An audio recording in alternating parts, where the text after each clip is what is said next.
Messieurs, bonjour, bienvenue dans cette édition de la mi-journée sur BB24. Dantokpa, plus qu'un marché, c'est le titre d'un catalogue réalisé par le photojournaliste Martial Dansou. C'est un document qui immortalise le plus grand marché de l'Afrique de l'Ouest. La drépanocytose est une maladie génétique qui sévit pour la plupart du temps en Afrique. Vivre avec ce mal est aujourd'hui possible. Les acteurs de la santé sensibilisent sur les moyens de prévention et de prise en charge. Les abeilles produisent du miel très prisé et bénéfique pour la santé, mais au péril de leur vie, un ingénieur agronome nous enseigne des techniques pour extraire le miel en gardant la vie sauve aux abeilles. Plus grand marché de l'Afrique de l'Ouest, Dantokpa est aujourd'hui une légende qui révèle le Bénin au plan mondial. Considéré comme le poumon de l'économie béninoise, le marché Dantokpa a un côté culturel et accueille aujourd'hui plus de 30 000 ambulants qui viennent acheter des articles pour ensuite les revendre dans le même marché. Mais de nos jours, il faut garder des traces du passé car le marché évolue à une vitesse de lumière. C'est ce qui a amené le photojournaliste Martial Dansou à sortir un catalogue entièrement dédié au marché Dantokpa. La cérémonie a eu lieu à Canal Olympia de Cotonou. Daniel Sosa et Louis Koudogbo pour le compte rendu.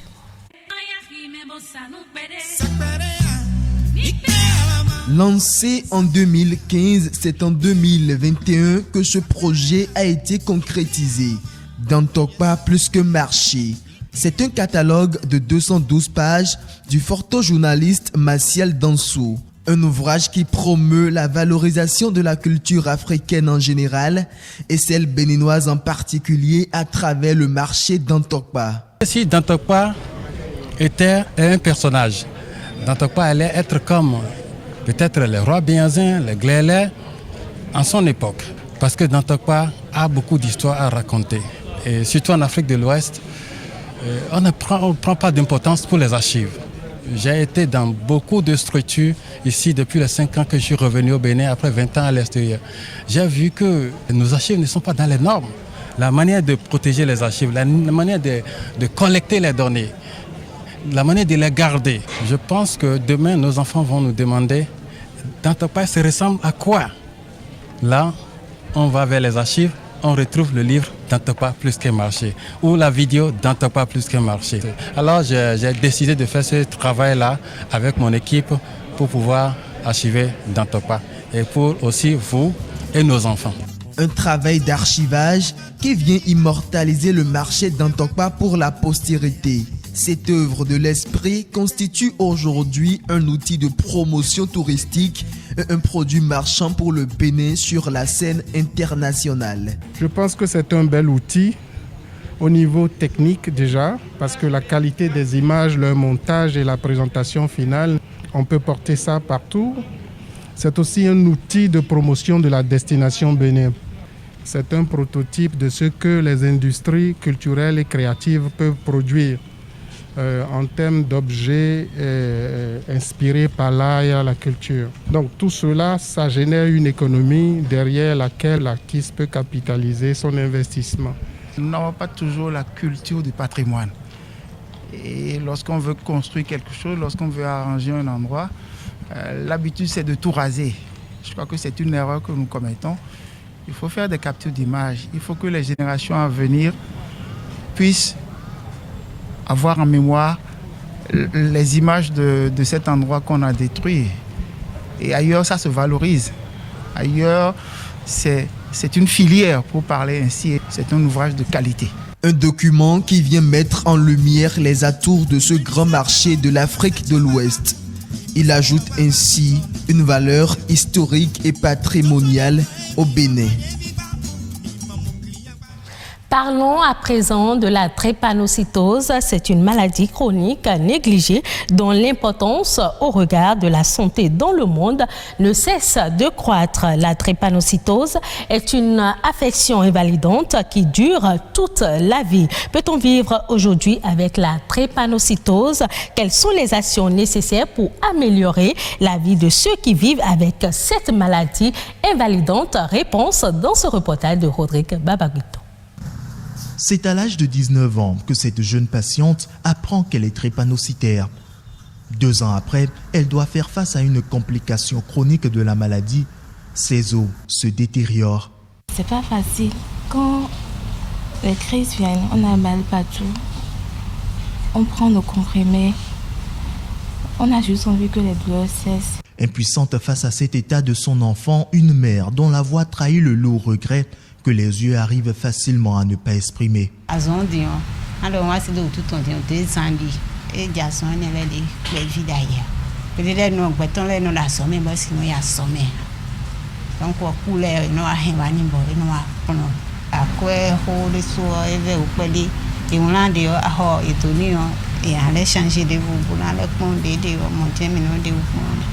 La patiente pourra bientôt recouvrir l'entièreté de ses os. Seulement, son état actuel aurait pu être évité. L'idéal aurait été de pouvoir prendre en charge au plus tôt, dès la naissance. On pose le diagnostic de la drépanocytose si cette maladie existe chez les enfants, pour que ces enfants fassent l'objet de suivi systématique et régulier. C'est seulement de cette façon qu'on peut prévenir la survenue des complications aiguës et éviter la survenue de ces complications chroniques. La prise en charge, elle reste aujourd'hui la meilleure solution si le drépanocytaire veut voir devant lui de meilleurs jours et se fait en fonction de l'état clinique du patient.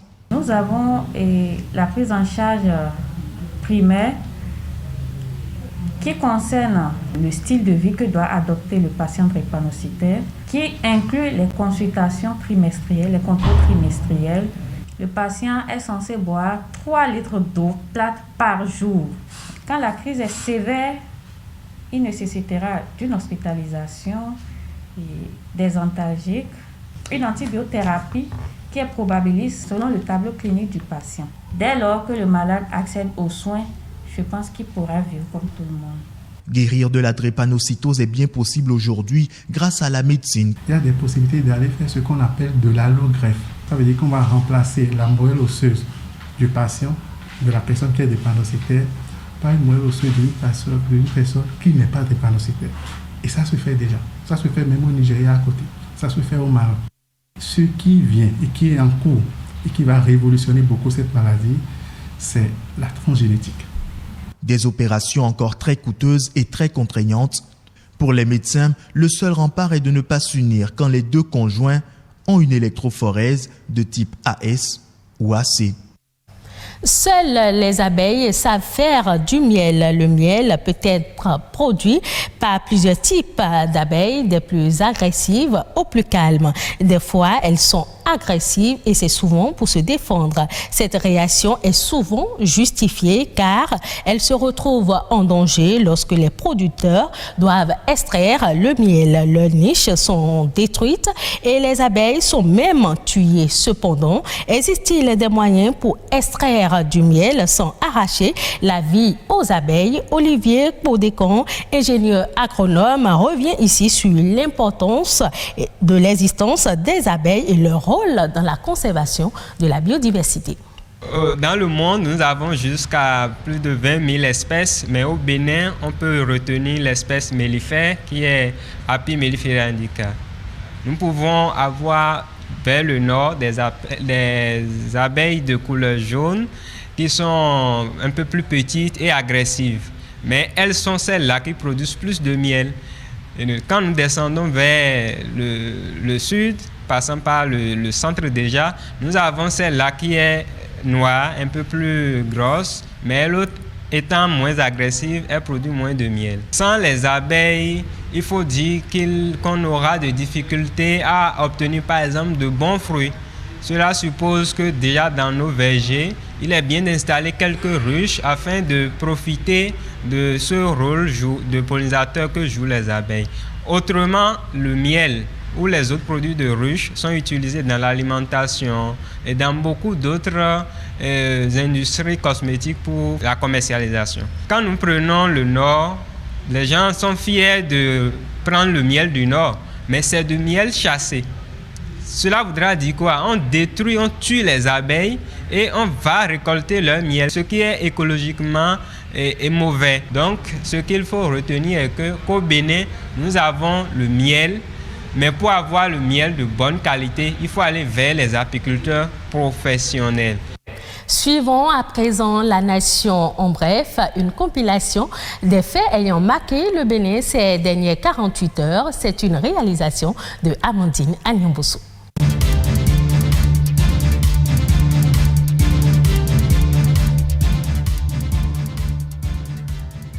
Depuis le 1er janvier 2021, le nombre moyen de cas confirmés de coronavirus par jour a doublé.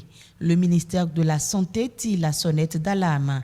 À la date du 25 janvier 2021, le Bénin compte 340 cas actifs pour un total de 3 786 cas confirmés, dont 3 386 guéris et 48 décès. Face à ce tableau, le ministre de la Santé en appelle au respect strict des mesures barrières. Il s'agit du port systématique de masques, le lavage des mains à l'eau et au savon ou désinfection des mains avec du gel ou une solution hydroalcoolique et le respect de la distanciation de sécurité sanitaire d'au moins 1 mètre entre personnes. La France propose d'aider le Bénin à vacciner ses populations vulnérables contre la pandémie de Covid-19, une action qui entre dans le cadre du soutien au plan de riposte anti-Covid déployé par l'État béninois. En effet, pour la mise en œuvre de son plan national de riposte à la pandémie de Covid-19, le Bénin mène plusieurs actions et reçoit également du soutien de plusieurs ordres de la part de ses partenaires techniques et financiers, à l'instar de la France.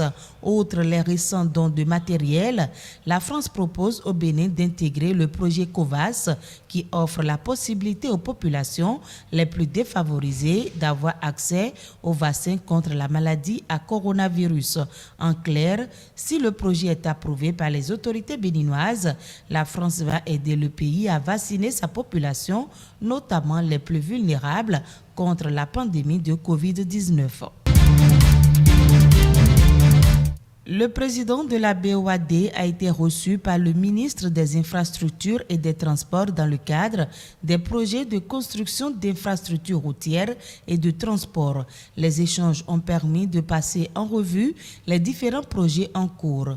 De la séance se dégage une nouvelle perspective de collaboration qui se manifestera par le financement de nouveaux projets par la banque. Selon Hervé Réhomé, ministre des Infrastructures et des Transports, la banque a appuyé le ministère à hauteur de 500 millions de francs CFA pour faire les études sur les routes en terre afin de permettre d'introduire une requête sérieuse pour la réalisation de ces routes en terre qui vont permettre de désenclaver les zones rurales et de favoriser l'écoulement des produits agricoles.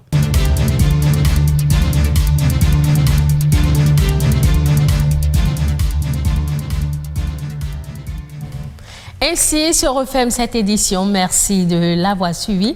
Retrouvez ce journal sur le site de l'ORTB, www.ortb.bj. Passez un excellent week-end en compagnie de nos programmes.